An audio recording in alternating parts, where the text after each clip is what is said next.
Good evening, ladies and gentlemen. I'm your host, Rabbi Efrem Goldberg, joined by panelists Rabbi Philip Moskowitz and Rabbi Josh Brody. It's Wednesday night, 9 p.m., and we are ready to take you behind the Bema. Behind the Bema. Gentlemen, rabbis, dear colleagues, beloved friends, we are season 2, episode 2, and we have an epic guest tonight, a Bein Hazmanim guest, taking us from Yom Kippur to Sukkot, somebody who spans so many segments of the community, such a source of inspiration to me personally, to our community, and to Klal Yisrael, and really pumped and excited to be able to bring him on board shortly. But let's first get started and talk about Yamim Noraim. Yamim Noraim are in the books. Last week we talked about that expression, in the books. I saw someone wrote on Twitter, quoting us from last week, that it's the perfect expression for Motzei Yom Kippur, because Yom Kippur, you're literally in the books. In the books. Just hope we're signed and sealed in the correct book. So what's your feeling? You relieved? Yom Kippur's over? It was a miracle. It was nothing short of a miracle, a gift from Hashem that we pulled off what we were able to pull off with the minyanim, with the distancing, with the beautiful, really beautiful, inspirational davening, keeping everyone safe. It was, we spoke about it in the past. It's due to a lot of really hard work by a lot of volunteers. But it was extraordinary what happened at the Boca Raton Synagogue campus. I'll tell you how I felt. You ever watch one of the tennis majors and you see the winner at the end, the U.S. Open, Australia Open, French Open, they collapse on the ground, arms open, they start crying. And I always think, like, 5 sets, 4 sets, 3 sets, whatever it took you to win, you've been training your whole life. You've been getting ready for your whole life. You need to make it like you expect and plan to be there. What's with the collapse? What's with falling to the ground? A little dramatic, a little melodramatic. And I didn't do it after Yom Kippur and after Nihila. I didn't exactly collapse on the Bema, arms and legs out. But I have to tell you, I understood how they felt. Finishing a marathon, pushing yourself to the edge, accomplishing something that you thought impossible. The Yom Noraim this year looked impossible. When we looked out and said, Corona, pandemic, inside, outside, tent, air conditioned, no air conditioned, 7 feet, 8 feet apart, masks. Do we have Balei Tefillah, Balei Tkiya in the shul, around the circle, Yom Kippur, the heat, outdoor? It seemed like an impossible task. The math alone to say, okay, how we have to space seats to maximize seating, but organize the seating in pods so families can be together. The algorithm, the maximizing, it was like taking the SATs all over again, an absolute nightmare. So I did not melodramatically collapse on the Bema at the end of Nihila, but I felt like it. I will not lie to you. But I'll tell you, I felt a real camaraderie with everyone there. I felt like everyone there was just so appreciative to be there. They were so grateful that they had that opportunity. And every minute that you and I popped into, I don't know if you had the same experience, but I just felt like a collective, we're in this together. We're going to make this happen. And I found, thank God, our members are usually really positive and really optimistic. I found there was much less complaining this year. A lot of like, Rabbi, we know you guys are doing your best. We're happy to help in any way. And we're just so grateful to be here. And I think that was a really great attitude from our community. I agree. Proud of our community and grateful for everyone who pitched in, all hands on deck. Gabayim, rabbis. We had people daven for the Yamud who'd never davened before because we had that many minyanim. And there was a real sense and outpouring of appreciation from the community of the effort that was done, which was amazing. What's your favorite piyut on Yom Kippur? I think I was in the minyan which skipped everything, so we didn't really have that this time. But I will tell you something. Rabbi Brody, that was only special for this year. We're not doing that. But I will tell you that because it was such a small minyan, everyone really felt like they were part of something special. Like if you weren't singing, like you knew you look back and you're like, well, why is that guy not participating? So everyone really, really stepped up to the plate, and it was really a special moment. For those who said piyutim, what's your go-to piyut? Which is the one that you're like, now it's Yom Kippur, now it's Yom Noraim? It could be Rosh Hashanah or Yom Kippur.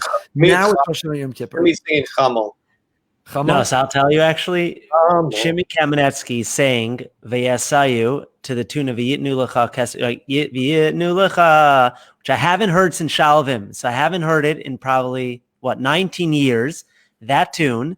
And apparently he sings it every year, but I haven't heard him yet since I moved to Boca. And when he sang that, not only was it magnificent, but it transported me back to my time in Shalvim when the room would shake. Literally, the walls would be shaking, reverberating with song. That was a very, very special moment for me. And I love Hayom at the end. There's something very special about the Hayom at the end. Everyone feels like we've done it. We've made it together. We've gotten through Musaf. It was beautiful. And like, there's just this collective, like, let's let it all out for Hayom. I love that. People don't know this, but Shlomo wrote Vayeso. He wrote that tune for Vayeso. Oh, I didn't know that.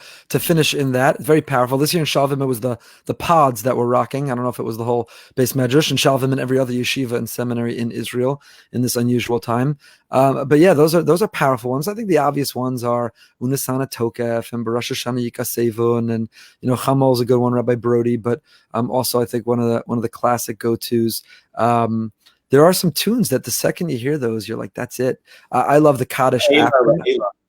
Like, that's just, you hear that. The Kaddish is powerful. Yeah. Kaddish before and the bookend of Kaddish, right? The haunting melody of the Kaddish that introduces a Musaf or Ne'ilah, and the other side of that coin, the joyous celebration, belief, celebratory, triumphant Kaddish that follows a Musaf and a Ne'ilah. They move everybody. They're really they're exciting. Is there something that people sing but should be part of Nusach? Let's go back to and we're going to bring our guest on in a moment. I want to hear his take on all this. What is the part of davening that you're like, that's supposed to be Nusach? What are you doing when you talk about the Kedusha? Kedusha. It has to be Kivodo. It's just a pet peeve of mine. You could sing Kedusha all year round. On Yom Noraim, you got to do the Yom Noraim tune. That's my only hang up. Okay. Another hang up people have is it's been discussed in our Chazan WhatsApp group before. Sometimes the Chazan will try to apply a tune to Lekel Orach Din instead of doing the Nusach for Lekel Orach Din, which, by the way, I would understand why you'd want to apply a tune to Lekel Orach Din. It's repetitive, it's long, but it's also very powerful. To me, it's one of those Nusach moments that it's supposed to be Nusach. And this year in our Chazanim, we're outstanding. This is not calling out any of the Chazanim. It's personal. Each person has their own personal pet peeve with this. But in between the Al Chetz, when we say V'al Kulam, so do you sing that or do you Nusach for that? Different opinions, but there are parts of davening that you're waiting for Nusach.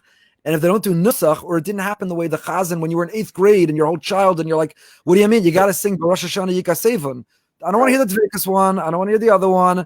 But Rosh Hashanah Yikasevun that's the way I've heard it since I was 4 years old. That comes back to our previous conversation. That's how I heard it. Yeah. That comes back to our conversation from last week.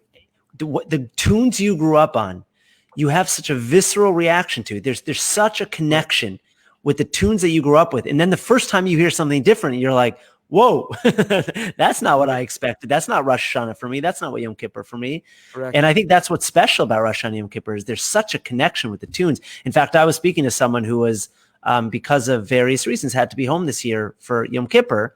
And the person told me, they said the davening, obviously the words are the same. Hashem hears my tefillot anywhere. They said, but what I miss the most is the tunes. They said the music creates such a connection with our experience on Rosh Hashanah Yom Kippur. And when you don't have that, so you miss out. And on the flip side, I spoke to someone who was home, who was also a chazan, and that person told me that because they're a chazan, they're able to recreate that experience for the family, even though they were home. So it's really the tune that creates such an important connection. There's always that awkward part where someone, let's say they do popular tunes or something, which everyone knows, but then they select a tune, which I think you think everyone's going to sing along with, and no one knows it. It's just, it's quiet. You just don't know what to do.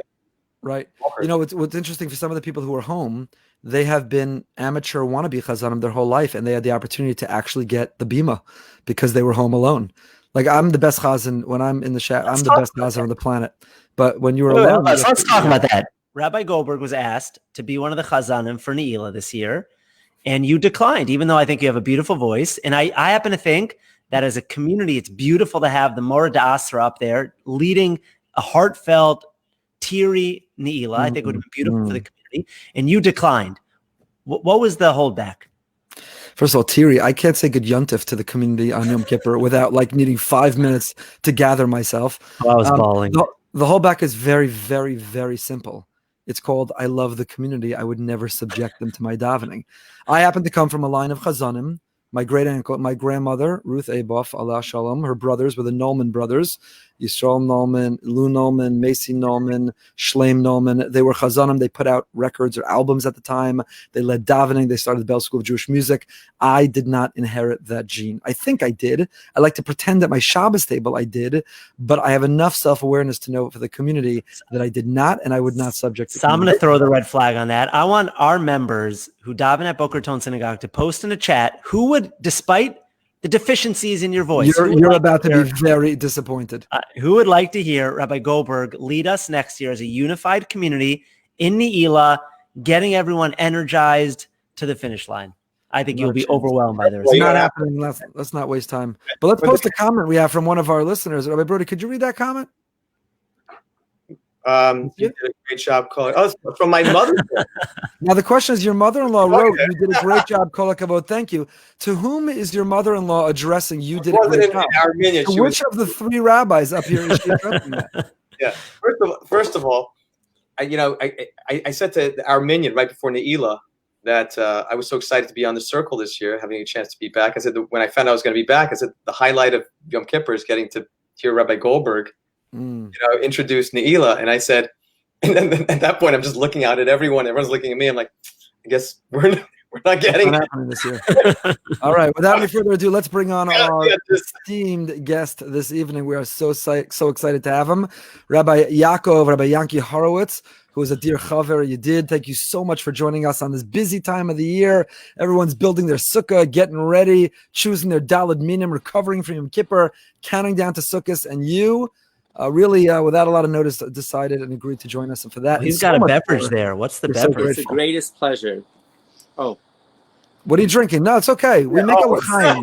You know, when I do parenting classes for teens, I always say when you see the kids at a Poland Spring bottle, don't assume they're just hydrating. But this really is just water. L'chaim to you, l'chaim. Now, Rabbi Horowitz. First of all, everybody knows Rabbi Horowitz, founder and dean of Darchei Noam, founder of Project Yes, author of countless books, hero and savior to so many segments of the community that otherwise feel abandoned and neglected, those who've been abused, some who are struggling with Jewish faith and observance, and a hero to so many of us. Everybody knows your name. Let me get your take. We on the show, we started the show during Corona when it broke out, and we had no access to our members. We really missed that banter. We wanted them to see some of the behind the baseball, as someone wrote this week on social media about behind the Bima. We started with a l'chaim, just to be grateful for life. L'chaim, a small drink in moderation, responsibly, not celebrating alcohol, not promoting excessive alcohol. And most people appreciate that. I have no problem with that. Every now and then we'll get an email from a listener who says, what do you need to do that for? And as somebody who's worked in that community, do you have a take on that? Is there, if you do something with moderation, responsibly, you're celebrating life, you're toasting the fact that you've made it through Yom Noraim, and that, please God, your family's well, and grateful for all who are well. What's your take on being able to publicly display moderation, or should we be taking extremes on issues that are very sensitive to the Jewish community? So I had an interesting, thank you, Rabbi Efrem, rabbis. It was a pleasure. How many years ago was I in shul lecturing? 5, 6, I think. Yes. Yeah. It was absolutely delightful. And I must say, when Rabbi Efrem, I was watching the video, when you left shul and you closed it down, that was very powerful. It was really very powerful. So I actually asked Dr. Twersky. We had when our 2 boys were teenagers. I asked him what he thought I should do. Should my gut instinct was to tell the boys that there's no drink, that if you want any alcohol, tell me and I'll make sure it's home. But don't let me dare catch you with a paper bag behind some building, So I wanted to do it in front of me. That was my instinct. I asked Dr. Twersky. He actually said that there should be no alcohol at all. And I told him, I said, Rebbe, he mentored me when I started the work you were describing. I said, Rebbe, I don't understand that. That's not how I'm living my life. I tell the children to do it in front of me. In fact, when the boys were into beer, they used to place their orders Thursday. and I would walk out of 7-Eleven with 2 6-packs, summer ale or whatever it was. And one of my sons actually told me, there's a 7-Eleven right in the middle of Muncie. He said, "Ta, there's one on 202 where nobody's around." He was embarrassed for me. I said, "No, this is right for me." I said, "It's a value for me that you limit your drinking and have it at home." And I'm willing, so it's okay. I'm not embarrassed at all.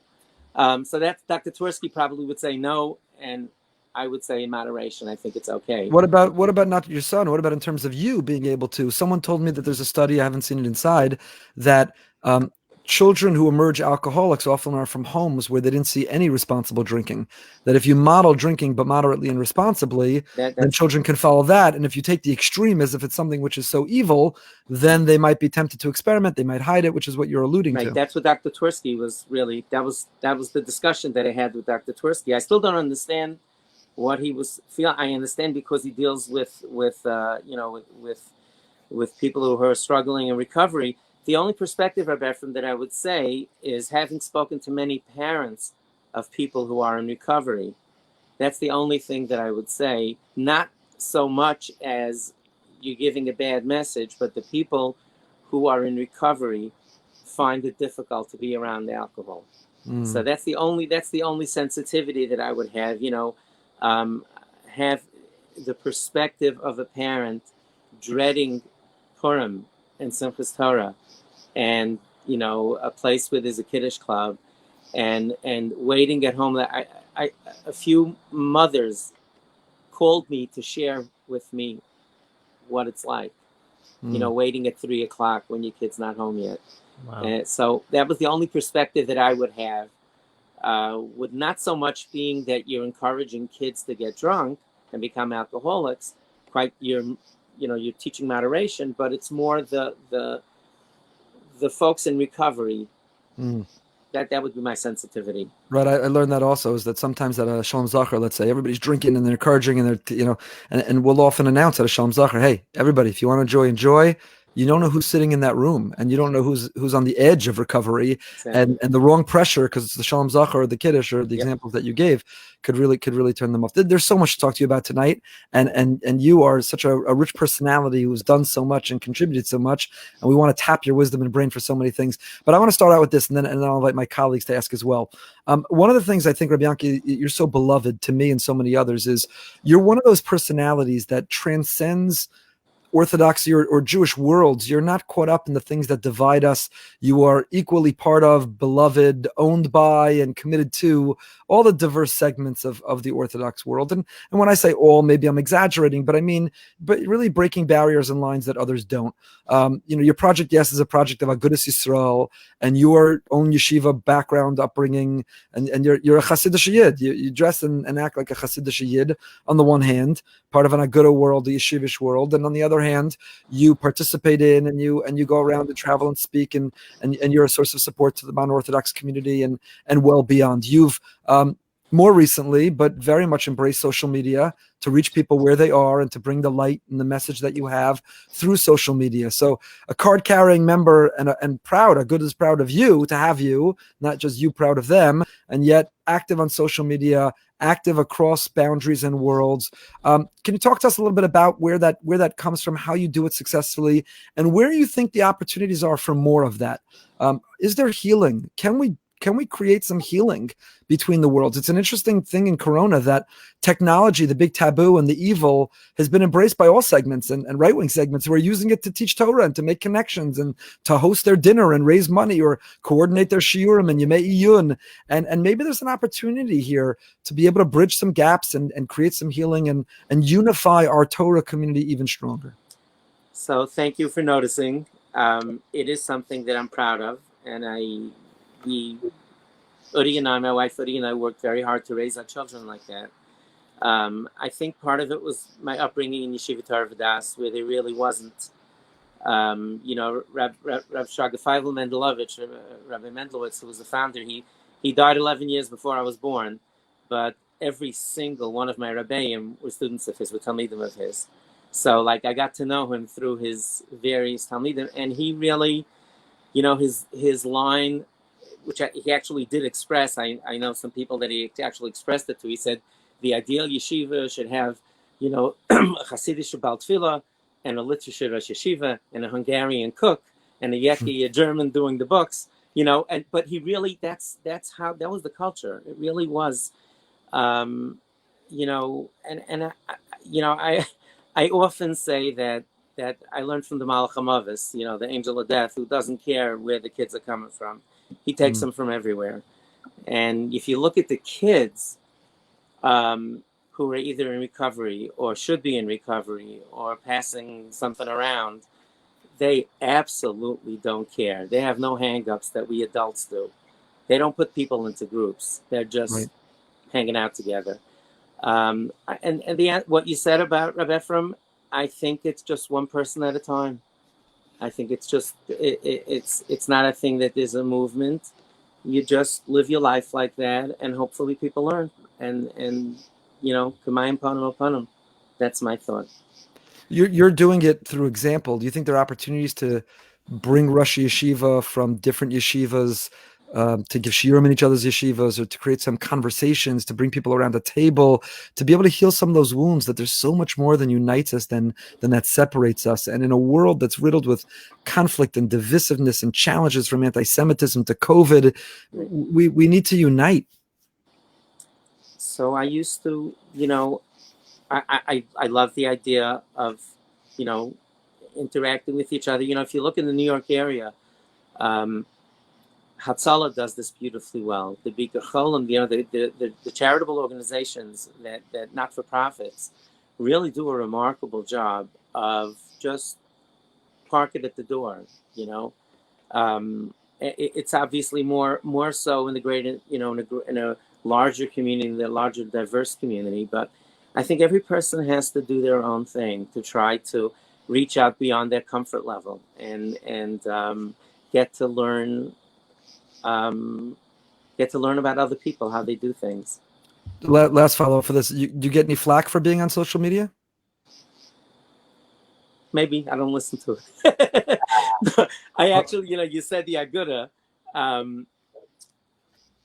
I became a department head of the Aguda in 1997 when we started Project Yes. Rabbi Shara Zatzal was still alive. It was the last project that he started. We spent 3 months working together. It was unforgettable, and I felt kind of cheated, with that he was nifter so shortly after we were working together, and I asked permission to relate the story. It's not confidential, but I opened the website in 1999, and that was a long time ago. A lot of institutions weren't even having email, or certainly not websites. And I actually went down to Rabbi Shara was no longer alive, but I went down to the leadership of the Aguda, and we sat around the table and I said, look, I need a website for the work that I'm doing. And I understand Aguda, certainly then, were not, wasn't participating in web life. I said, what are we going to tell people? How are we going to do this? And make sure we say the same thing. Because people are going to come and say it has an Aguda logo on it. Project Yes had the Aguda bar on it. So as long we got to say the same thing. And we were kicking it around, and we were trying to figure something out that was simple and easy and that was true.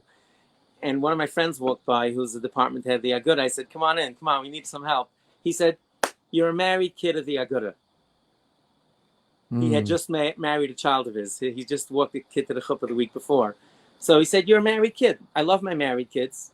They love me. They come to our home. We participate together, but I can't tell them what to do. So that's a great metaphor. I'm sorry? That's a great metaphor. I thought it was brilliant, and it worked. It worked. He asked if I got flack. If someone came to the department heads of the Aguda and said, Yankee has a website, what's up? He says, listen, he's a married kid. And I would say the same thing. I understand the Agudas, and I'm doing this with their knowledge. There's a solution to everything if you try to make it work, really. I just want to follow up on that. First of all, thank you so much for being with us. And I still remember the Shabbos you were in Boca, and I remember actually the conversation we had in Rabbi Goldberg's office. There were a few insights that you gave us that day that Rabbi Goldberg and I still reference. And I believe you're also an avid golfer. I think Rabbi Goldberg left that out of your bio. Yes, sir. That's Yes, true. sir. That's true. But just came from the course. Okay, good. Won't ask your handicap. Hey, but as Rabbi Efrem's supposed to take me this winter. You got some fancy That's club true. you have access to. We're still due around together. I'll wear absolutely. a mask, whatever you want. No, we're gonna go out. Philip, I think you met me in the evening, didn't you? Yeah, we spent a lot of time. No. When I arrived very late. I did. Yeah. So thank you. I didn't forget. Yeah, no, of so course. What did I tell you that was meaningful? No, I want to ask you a different question, which is, in many respects, as Rabbi Goldberg alluded to, you're a trailblazer. Even in the work that you do now with abuse, with children that are a little bit off the derech, a lot of the cases that you're dealing with are not popular cases. You take stands that are not always popular. You come out very outspoken against issues that not everyone is unified around. And that takes a lot of guts, a lot of broad shoulders, a lot of confidence. And it really takes someone willing to use their voice to do the right thing. So many people don't do that. So many people see injustices around them. They see things that bother them. They see things in their community that might not be correct. And they say, you know what, I'd rather be a conformist. I'd rather not use my voice. I'd rather be quiet. What gives you that confidence to use your voice, even when it's not popular? And who do you rely on when you have moments of darkness or moments of doubt that you look to say, I need you to am I doing the right thing? Do you have rebbeim? Do you have mentors? Do you have colleagues that you look to give you that confidence to use your voice in the right way? Wow, that's quite a mouthful. Thank you, Rabbi Philip. Well, Rav Shmuel Kamenetsky has been our posek in our organization since we started, and he's been an amazing mentor. In his humility, in his sensitivity, in his devotion. We had a reporting question about reporting to the authorities, and I called the Rosh Yeshiva to Philadelphia. I said, Rebbe, we have, there were 5 of us on our team, a leadership team of our mentoring program. I said, we have a few reporting questions about going to the authorities. This was in 1998. We would love to speak to the Rosh Yeshiva about it. So he says, yeah, okay, there's a 4:30 train today. Yeah, sure. So I'll be in at about 7. I said, whoa, we're coming to the Rosh Yeshiva. So he says, no, please, the train's the best. Nobody bothers me. He wouldn't even hear of it. He barely let me pick him up at the train. When I picked him up, I said, Rebbe, what's this all about? I'm not going to be able to call you again. So he said, I said, I just turned 70. He said, my father said that everything after 70 is a gift and you have to share it. Wow. So whenever I get a call late at night or I'm busy and, that was, I don't speak up for everything. I take my public voice very, very, I wouldn't say it's a burden, but it is something that weighs on me, that I have a responsibility because I have a public voice, and to use it judiciously and carefully. All other things being equal, I would post about the political stuff going on in this country at least 3 times a day. At least. There are things that so offend me deeply, but I've chosen to sit it out after the election because everybody really made up their mind already. And I just think it would be divisive. So every once in a while, if you look carefully, you'll see something I write that's got a little pepper in there. But other than that, I try to use it for things that's necessary. And I think another part of it is, you asked I'm a contrarian by nature. It's just, that's the way I was born. And you can imagine, if you're a contrarian and you speak your truth and you don't care what everybody thinks around you and you have a lot of energy, that doesn't do very well in 8th grade, does it? So, the Gemara book that I wrote was part of the experience of having a very tough time in school with all of that. I'll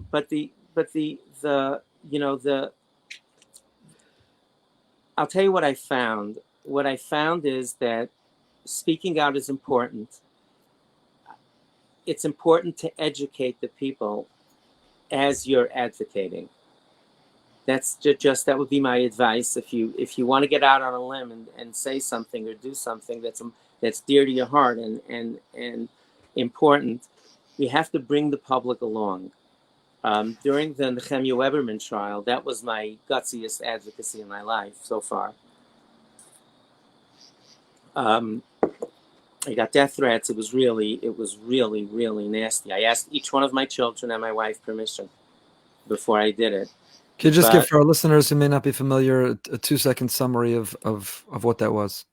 So there was a very high-profile abuse case in New York. There was a non-licensed therapist working in Williamsburg who abused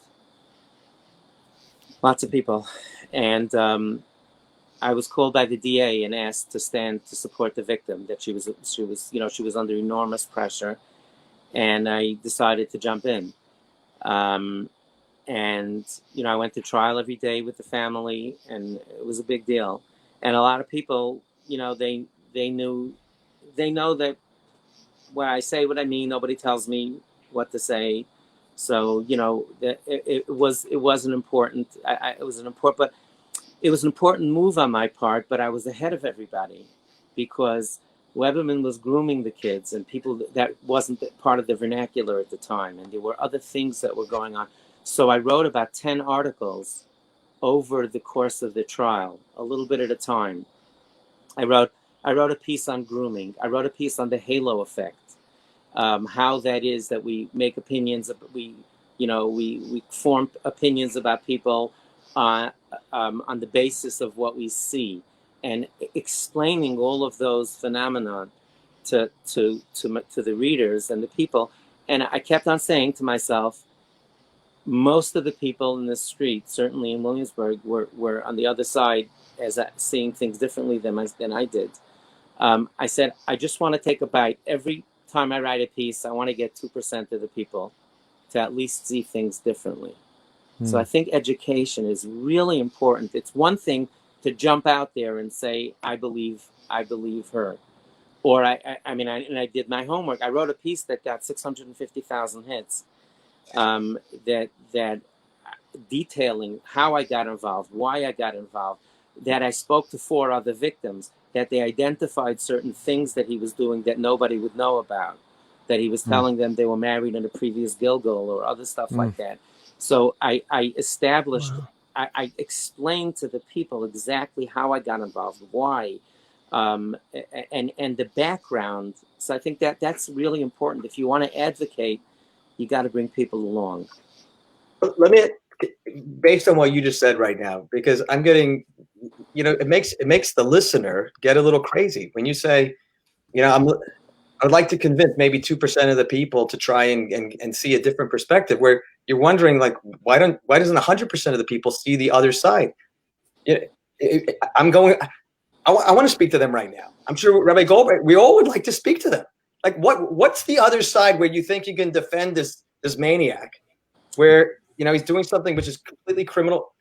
Do those rabbis call you? Do the Rosh Hashivas call you? Are the Gedolim calling you saying don't get involved? Like, I don't understand. So a lot of it in every community, when someone gets arrested and the news reporter comes around with the microphone, the neighbors all say, I can't believe it. That's just the way it is. Every culture, every socioeconomic level, every religion, that's just the way it is.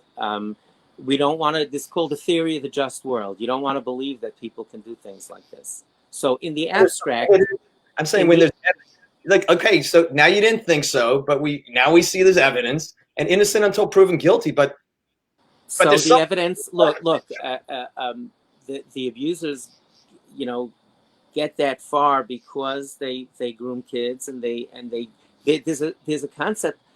Grooming means that you start preparing children to slowly break down their space. There's a concept called institutional grooming, Rav Josh. Look it up. It's called, you can do it now. I was an 8th grade Rebbe. It's fine. It's called institutional. Already looked it up, by the way. Yeah, good for you. Institutional grooming means that people, the abusers, do things with in full view of everyone, to slowly do the bizarre. There's an article, if you're interested, there's another thing you can look up now. It's called In Plain View. It's my number one recommendation to parents to read, to understand grooming. It was written by Malcolm Gladwell, a 5,500 word piece on the Sandusky, on the Penn State, how Jerry Sandusky got away with it. And one of the things that he writes there is that Jerry Sandusky used to do weird things. Like he would go around, take a towel and snap kids, do the annoying and weird, and take kids out in the middle of the night. And people would say, oh, that's just Jerry being Jerry. And and he's so great at what he does, and he helps the kids. And, there was a whole thing in Israel with someone that had a couple of seminaries and abused his office and whatever. It was a whole big thing. That guy was picking up young ladies 1 a.m. So it's called In Plain View. So does that mean that when there's smoke, there's fire, or you see something, say something? When things add up, when something looks weird. Rabbi Efrem, that's exactly what they're doing. They're taking away that excuse beforehand, because they're doing strange things, and people say that they're wizards. They're so great. They work with teens at risk, and he turns around. So it's called institutional grooming. But that was another thing that I explained, institutional grooming, and how it works to the public, and the fact that they do things like this. So it's all about education. And Rav Josh, what you said about, depressed about the 2%, you have to be practical or you just burn out. Right. Dr. Novik, Dr. Rona Novik has a program on anti-bullying, bullying prevention. And I mean, she's a superstar in the area. And I went for training, and I asked her, I said, if I do this program, how much is it going to help? What's success? So she said, if you reduce bullying by 35% over 2 years, that's success. And I'm sure of Josh, I said exactly what you did. That reaction, you're kidding? That's it? 65% after I do this program are going to... That's the way it is.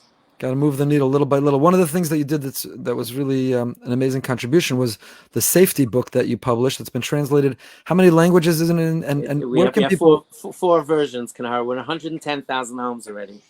That's amazing. It's a really amazing. Where can people? We're scrolling in the bottom, RabbiHorowitz.com. Yeah, so there's an Amazon.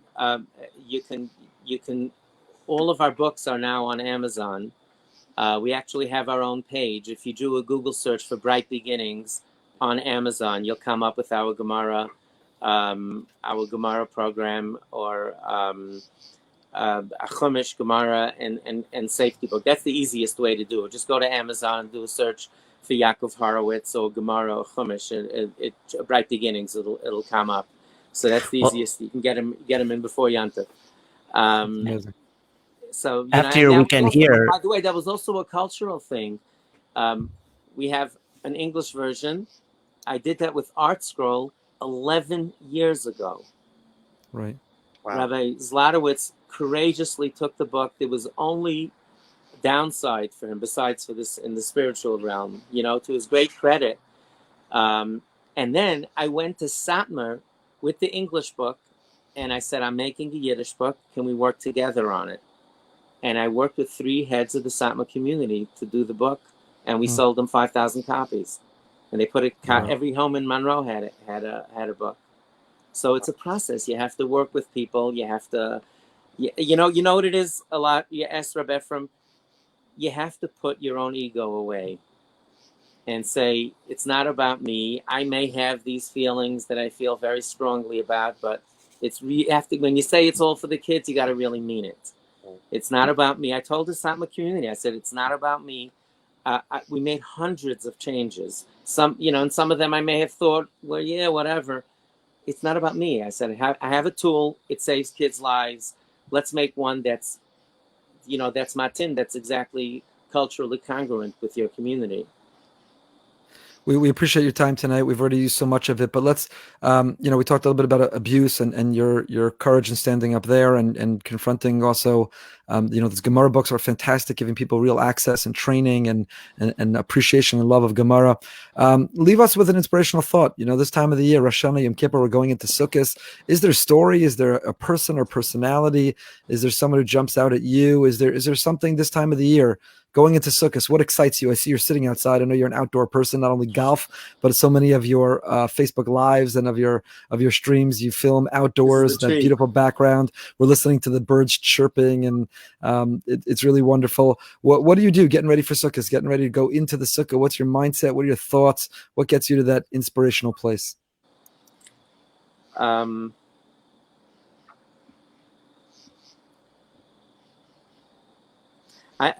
As far as Sukkah goes, I just the notion of doing tshuva me'ahava, of putting the fear aside, and really and elevating your daily life. We're angels on Yom Kippur, right? We park it all at the door, and we're angels. We're basically angels for a day. So, the way I think about it is you say anybody can be a malach for a day. Let's say you be a mensch all year, so, and that's really, that's how I think about the notion of Sukkot, is that the ultimate tshuva me'ahava. The Svarim compare Sukkah to an embrace that was surrounded by this mitzvah, and we set aside the fear and the anxiety of the Sarasumei Tshuva, and try to come to a happy place, a place of content, and to serve HaKadosh Baruch Hu that way. That speaks to me. Beautiful. I want to close and thank you by reading to you. I got a text today when we promoted that you were going to be joining us behind the Bima, and it says the following: Rabbi Yakov Horowitz was my principal in 5th and 6th grade. He had a tremendous impact on me. He knew everyone in the school's name and address, and it was a game he would come in and call you by your name and address. Once a year, he would take each class out to the park for dinner and baseball. It was just us 5th graders and our principal. As I got older, I followed his work with the local Black community, NAACP, as well as issues of LGBTQ. I'm looking forward to tonight. He is really one of a kind. So what a beautiful testament really to you by one of your students. I'm honored that they remembered. It's so interesting. You never know what kids remember. That baseball game, I did it really just to hang out with the kids. So he remembers that from 5th grade, and he's a married young man today. And yet from 5th grade, he remembers his principal took him out, and he's followed you since. You continue to inspire him, and you inspire us, and we thank you. I didn't let any parents come. No parents, no rabbeim. It was just myself and the kids. And the parents would come pick up the kids at the end of the game. It's so interesting. You never know what kids remember. Wow. If I can just encourage Gemara learners, may I? Yeah, please. Absolutely, 100%. We based the Gemara series on the notion that that a lot of pre-knowledge, that there's background information that kids need to know before they start Gemara. Educationally, we try not to teach two things at the same time. And when you look at the assumptions that we make, when we expect children to be able to master Gemara, or adults for that matter, there's so much that they need to know. So at the beginning of the book, we have a section of 10 lessons explaining who the people are, how it works, and you laugh. This is Torah Shabbat Peh, the oral Torah. Oh, but it's written down, isn't it? Elu Metzias. Metzia is something you find. No, Metzia is middle, in Bava Metzia. There are so many things in the pagination, and we approached it like that. I actually took notes during my years as an 8th grade Rebbe of all the questions that kids asked me that I would have expected them to know.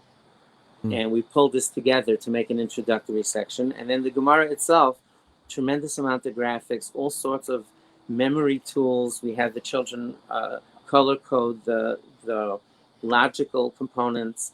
I really encourage this. You can go on Amazon. If you look up Bright Beginnings Gemara, you can download a 12-page sample to have a look at it. It really is transformational. And on my YouTube page, I have a beginner Gemara series. I created a 55-minute lesson. I am telling you, it's called Ground Floor to Art Scroll in an Hour. Take anyone you know that has absolutely no background, zero, 55 minutes, they're able to pick up a translation Gemara and learn a Mishnah from it. Guaranteed. I designed it actually for single mothers to help them do homework with the kids. I did it at a retreat from sister to sister for an organization. So if your kids are struggling with Gemara, if you went to yeshiva for 12 years and don't get Gemara, don't get frustrated. Don't get frustrated. It's there. It's just Gemara starts on the 4th floor. Why is it so important, Rabbi? What if somebody says, look, Gemara doesn't do it for me, so I like to read ArtScroll biographies. I like to read Mishpacha magazine. I read Navi. I read... Why is it such a building block or fundamental to a proper Torah Jew to have access to Gemara? So I think one could make the argument that adults couldn't pick and choose what inspires them. You asked me what sukkahs. I didn't mention any Torah, right? I didn't tell you Torah. I told an emotional thought, right? So we can participate as adults. We can pick and choose what we want to learn. You can study Navi. You can study. The kids have no choice, and we're learning more and more and more Gemara. I went to Yeshiva Torah V'das. Nobody believes me. In 12th grade, it was either 2 or 2.5 hours of Gemara. Period. That's all was mandatory. The serious kids, we got dismissed at 6 o'clock. They sat and learned from 6 till midnight. But the kids are learning. They're learning more and more and more Gemara, and they're starting earlier and going faster. And there's a percentage of kids that just miss the train right at the platform, and they never catch up. Right. So, of course, you would say that Gemara is a portal to understanding halacha and to understanding psak and where it came from, and its richness, all of it. But the kids don't get to pick. That's right. The point. I wrote a piece called "It Doesn't Start in 10th Grade." That was my first mishpacha piece about when kids drop out. So folks, I specifically adults, if you have children who are struggling over Yontif, that you can download. There's enough material there for free. I have a whole series that's free online on my YouTube page that'll teach you Gemara Brachas and Gemara Elam Metzias. Start from the beginning and do skills with them. Teach them how to learn. Amazing. Rabbi Yanki, the common theme of all of your work is taking care of the underdog, taking care of the segments of society who feel that others don't care, and you've always cared. We thank you for that. We thank you for being with us tonight. Encourage everybody, buy the books. Rabbi Moskowitz was alluding to earlier in our community after you were here, Rabbi Horowitz, we sold a ton of the books, the safety books, and they make a difference. They matter. You know, as a parent, you know, I was a parent of young children. I still have young children. What you gave us was a great gift because you gave us the vocabulary to have a conversation. Correct. As parents. You enabled us to be able to, let's read this book together. Yeah, let's read this book together. What did you say? What the? No, you gave us the pretext to talk about it. It wasn't awkward. It was, we had this great rabbi. You mean for the child safety? For the safety, right. Yeah, for the safety. Right. And that's also an education process, right? It's an education process. That's just another example of educating parents about educating their children. Everything boils down to education. Thank you for noticing. Rabbi Say, I am absolutely looking forward to coming back sometime. Can't wait. We can't wait. We're going to hit the golf course. Hit the golf course, the base medrash, and we're going to hit the speaker circuit. We're going to have you back at BRS, and we look forward to it. Thank you so much for being with us, and wishing you a good yontif, a good kvittel, and we'll be in touch. Thank you. Thank you. Great to hear. Wow. Amazing. It's great. The great Rabbi Yanki Horowitz. That guy. Always fantastic. Always fantastic. Rabbi Brody, you should download those Gemara books. I was holding that back the whole time. I'm not needed Gemara. First of all, I'm still trying to catch up on this Gemara. Every week I have this share with my Rebbe, and I'm like, I don't know. You're sticking with it. What's it been like having Gemara back? I mean, Gemara it's a building block. It's a foundation, and we should find access to it for everybody. You're back to it. You're back. I know that it's on your calendar, and it's sacrosanct. You're out of touch. We can't reach you when you have that Ner Jake reunion shear. Right. What has that meant to you? It's been great. It's been, Torah Lishma, right? That's the whole purpose. Unfortunately, when you become a rabbi, you become an educator, right? You're teaching to teach. You're teaching because you got to know this for that. I trust me. I'm never going to need to know sumchas and amosi mechaver olav araya, but every week, You do need to know. You do need to know. It's seeping into in ways you don't even appreciate. I don't know. It's molding. It's kashering your brain. That's we're year 21 right now. So amazing. Rabbi Almost as many as behind the Bemas. Right. It started at the same time. Right. But I'm telling you, this guy is he's amazing. Amazing. He's going up against the world. People are telling him. Rabbi Horowitz?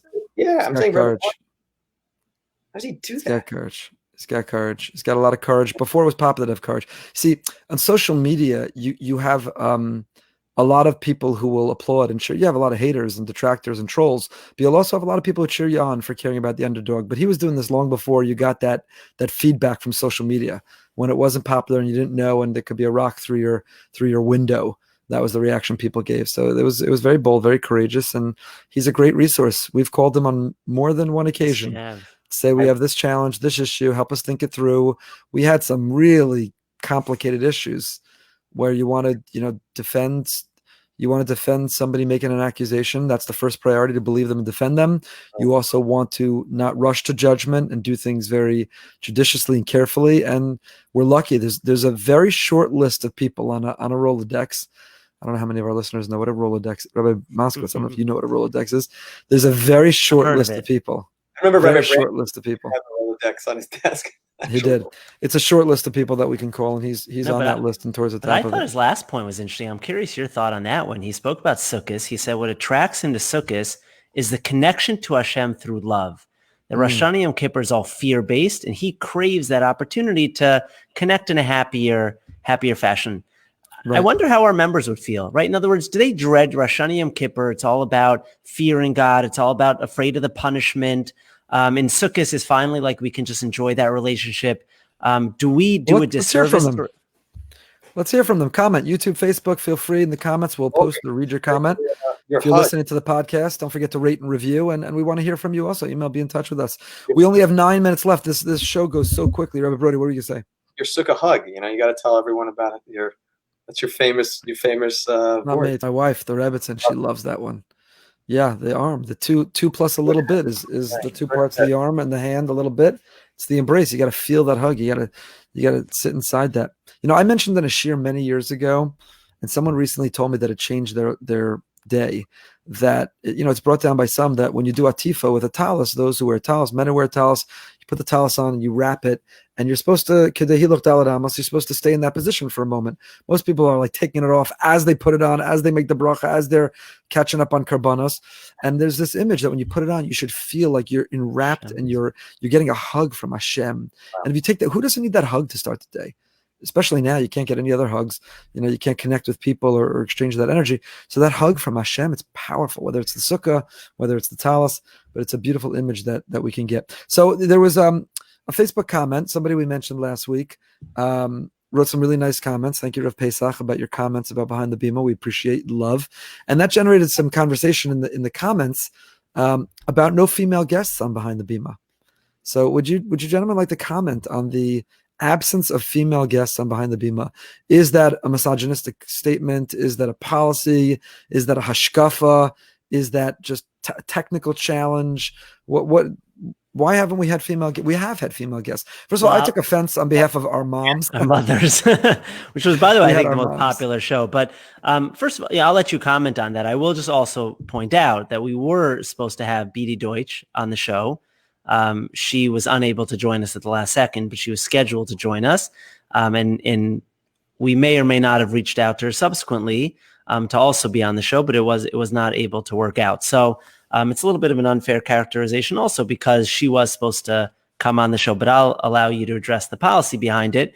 But it was a little bit of an unfair characterization in the way he wrote it as well. Yeah. Rabbi Brody, what do you think? I'm fine with it. Yeah, I'll tell you, this is actually a big story about nothing, which is we're all fine with it. I don't know another shul in the country. We have we have such diverse scholars in residence in a normal time. We have a visiting Rosh Yeshiva series and visiting Gadol series, and we have speakers and scholars and academics, and we have women, and they speak from the pulpit. Davening ends, men take their talisim off. Davening has concluded, and women are invited to come up from the pulpit and to teach, inspire, share, and they have, including Dr. Rhoda In fact, Novak, do you remember Horowitz, what mentioned. one female scholar in residence said to you when we invited her to the Bema to speak? She said, "Really?" She said, "In my shul, I'm not able to speak from the pulpit, from the Bema." So she was very surprised that she was afforded that opportunity at BRS. I think it was Erica Brown, Dr. Erica Brown, who said that. I don't remember, but we say that we share that not as an apologetic. I will say this: it's the complication has been some scheduling, of which we will continue to try to organize.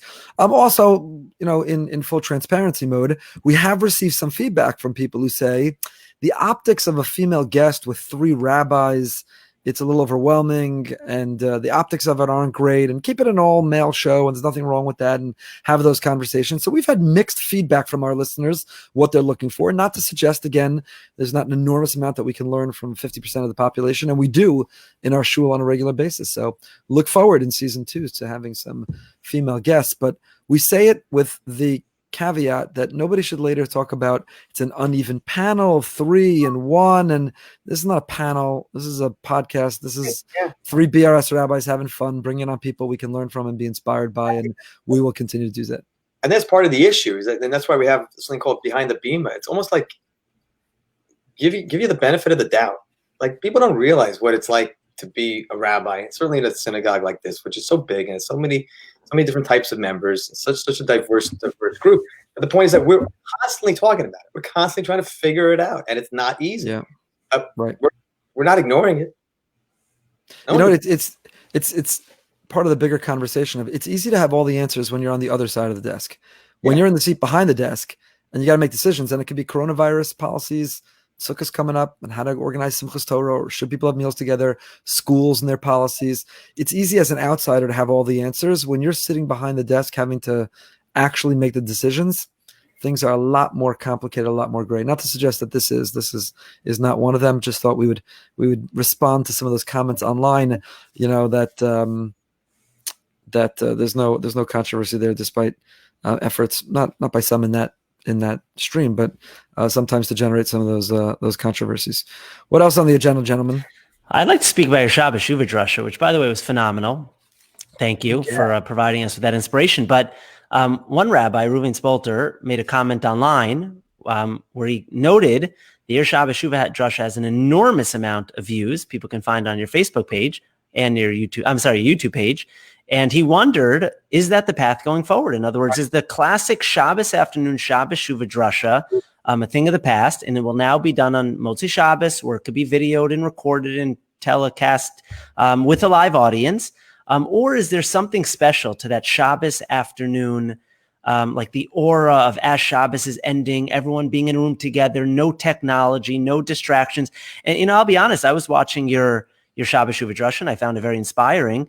But even as a listener, it was not the same. It was not the same than being in the room as a community without my cell phone, with no distractions, with nowhere else to be. And I'm curious your thoughts on that. That is a great question, and that was a great post by my friend Rabbi Spolter. It's the word I used when I responded to him, and I'll use it now also, is it's intoxicating as a rabbi, because you prepare, you work hard, you're excited. There's an energy in the room when Baruch Hashem, we have a wonderful culture in our community of twice a year really getting together all the diverse segments of the community, the different minyanim. It's an event. Shabbos Shuvah, Shabbos Gadol, having nothing to do with me, preceding me. It is an event. It has an and just so invitation. people understand, we're talking like 800 people there, right? I mean, it's a packed room. It's an event, and there's an energy, and you get up. First of all, there's butterflies in my stomach. I'll give you the behind, if you want the behind the baseball, or is that the expression? Did I blow that expression? What's the expression? Behind baseball? No. Yeah, I'm not sure. What Behind the Bee it really is? Behind the Bruins, there's a show Behind the Bee. But anyways. I'm blowing that expression. But anyway, I have butterflies in my stomach the whole day. I prepare, I work on it. I'm excited to give it, to unload it. I have a special tefillah. There's a conversation Hashem and I have a few moments before I give it. I go in my office, and that image I just gave you about the talis, it's brought down by several svarim that the Kavod HaTzibur, the Rav wears a talis for the Shabbos Shuvah, Shabbos Hagadol. Some don't know it, some mock it, but frankly, that's just ignorance because it's centuries and centuries old. This minhag is a Kavod HaTzibur inside baseball. Thank you, Donnie. So the inside baseball of it is I have butterflies all day, and I still get my Shabbos nap in, but I wake up nervous and counting down, excited to deposit the drasha, to unload it, to share it, to give it, and there's a whole conversation I have with Hashem. It's a private conversation, but right before. But it includes the fact that Hashem, like, this is for you. I really want to just be your conduit. I want to inspire, help me have the right words, help it all work out, and help it go well. So having that energy in the room is amazing, and it's powerful. It's palpable. And it's absent when you're speaking to an empty room, no matter how many are listening online or listen online later. However, when you look at the numbers and the reach, and I'm going to assume that 80% turned it on for 2 minutes. If you just take the number 20% who actually watch the whole thing, it is still a multiple of the people in the room. And for someone who prepared her as a public speaker, that's intoxicating. It's exciting. We had one click that we were 5 of us watching also. Right, that's fair. That's fair. Or 3 of you watching, 2 of you sleeping. I don't know exactly how the numbers work out, but so I would say it's intoxicating. But one of my kids, they put it up. They took it from the phone and it went up on the TV. We're watching you on the big screen. Awesome. I think it's an easy answer, and the easy answer is that a model going forward is to give these kind of things on Motzei Shabbos, where when it's safe and healthy, everyone's invited to come, and we could pack hundreds in, and those who want to be in the room and turn their phones off, we can make that a prerequisite and make it a real feel of the energy being in the room, and direct it, really give it to the people in the room, but also stream it and make it accessible for the people not. This is a new model going forward, and Matt Levin, Rabbi Brody's other boss, is on. So Matt, thanks for being here. This is a model in general, and you're about to see it come out after Sukkot. Here's a little preview for you, where BRS is a offline community. Let's be clear. Our mandate, our foundation, who we are, what we're about, what matters, what keeps us strong are our members, physical members, our community, those who attend, those who combine, those who collect, those who connect. You are A, B, and C, 1, 2, and 3, 10. That's it. But there's also a broader or a further concentric circle of a community. Right, our theme that we keep coming back to here in season 2 is BRS is a movement. BRS is not a shul, it's not a community, it's a movement. What we stand for, what we believe in, what we're trying to teach and preach, and the impact that we're trying to have. So we're creating a friend of BRS online membership where you can support and be part of the movement, no matter where you live. And we're going to create some content that you can only access if you're a member at that level. Not most of the content. The shiurim, the articles will still be available free to everyone. But that will be part of the movement and the membership to create that movement beyond also. Because, you and I, we're preparing, we're teaching, and we love to see and interact with and connect with our members. But it's also very gratifying to create new relationships, broader relationships, to transcend geography and even time difference, and to connect with people wherever they are is something which is really awesome and really fantastic and really exciting. So you're going to see that coming out. Okay. So yeah, that was that conversation. Other exciting news in Boca. Should we put a teaser out there? Go for it. This is a big one, by the way. This is big news. It's a big teaser. First of all, it's not just Boca, because when New Yorkers come down, this has significant implications for their gastro decisions. This is big. So we have wonderful restaurants in Boca, beautiful, wonderful restaurants. 3 of them happen to have been in the same location and owned by the same owner. And those 3 restaurants have been sold. Butcher Block Express, and Mozart are no longer. They are currently closed because they were sold. And there's a group that bought it. There's a master chef, an amazing, incredible chef who owns a restaurant in Teaneck, New Jersey, who will be the food brains behind the new restaurants that will be opening. But after Sukkot, there's a great group who purchased it, competent, capable. They've got vision with this incredible chef, Seth, and they're going to come out with some amazing restaurants. And, we have other restaurants. I want to just promote and share all the restaurants in Boca. I don't want to leave anybody out. I don't want to start naming names, but it's not just in that area. All throughout Boca, We've got great places to eat. Milchik, Fleischik, fast food, sit down. But these 3 particular restaurants, that is a big change, which people will see coming. No, I'll tell you why it's exciting, because it'll really anchor Boca as a food destination. I mean, obviously, as you said, we have amazing restaurants, but there are some really good ones in Aventura and Surfside and Bell Harbor, and but now you're going to make Boca, and people are going to be coming up from those areas to here, whether it's for our current restaurants or whether for the new restaurants. And that's exciting because, you and I see Boca's exploding in people coming all over the place, east, west, north, south. It's unbelievable what's happening here. Boynton, Deerfield, all over the place. What? Delray Beach. Delray, right. How many Chabads have opened in Delray in the last 2 years? So I think now that you have a food anchor there, it's gonna be a real game changer. I'm excited. Agree. Like we said, we already have it, and we're just expanding it, and we're looking forward to the difference that's going to make. It's a little teaser out there for you, which is some exciting stuff. Just a last update, and then we'll call it a night, and we'll put a lid on it, and then we'll pick it up next week. Our special Chol HaMoed edition. We have some excited things planned for the Chol HaMoed edition, and following Sukkot, big guests and big names.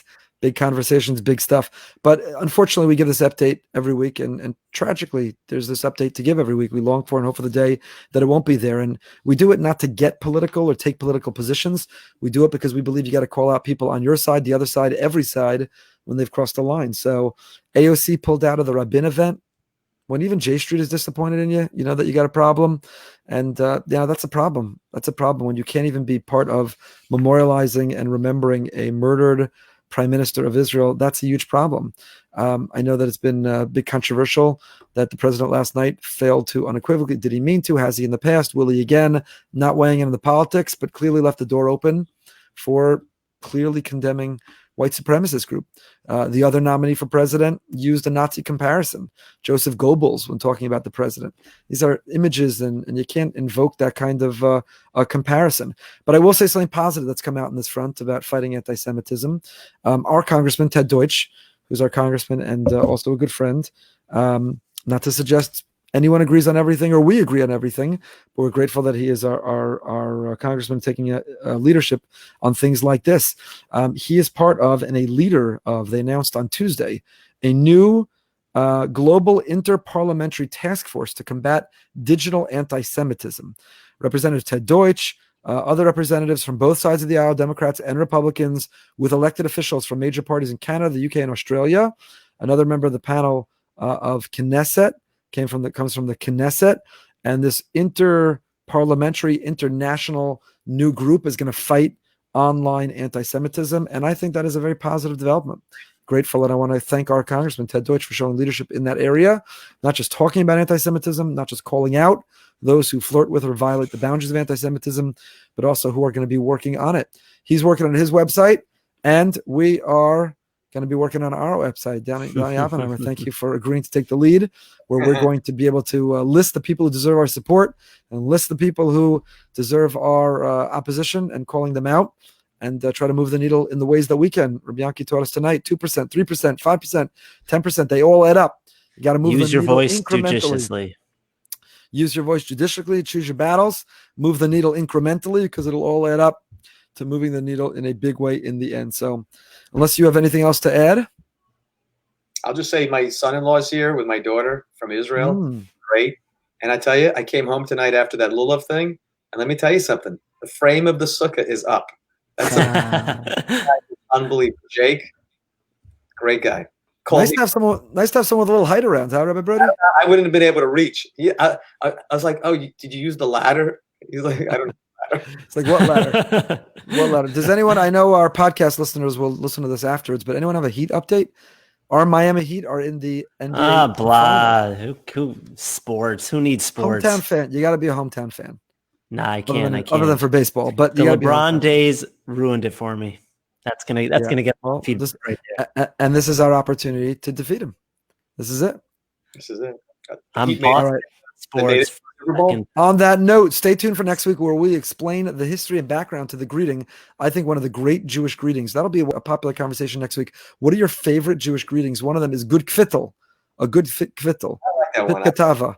Where did that come from? And You what does it love mean? that. And why do we wish? I love good kvittel. You love good. good You use it kvittel. all the time. I love good kvittel. So we'll talk about that next week and so much more. Until then, stay healthy, stay happy, stay holy. We'll see you next week. Thanks for joining us tonight.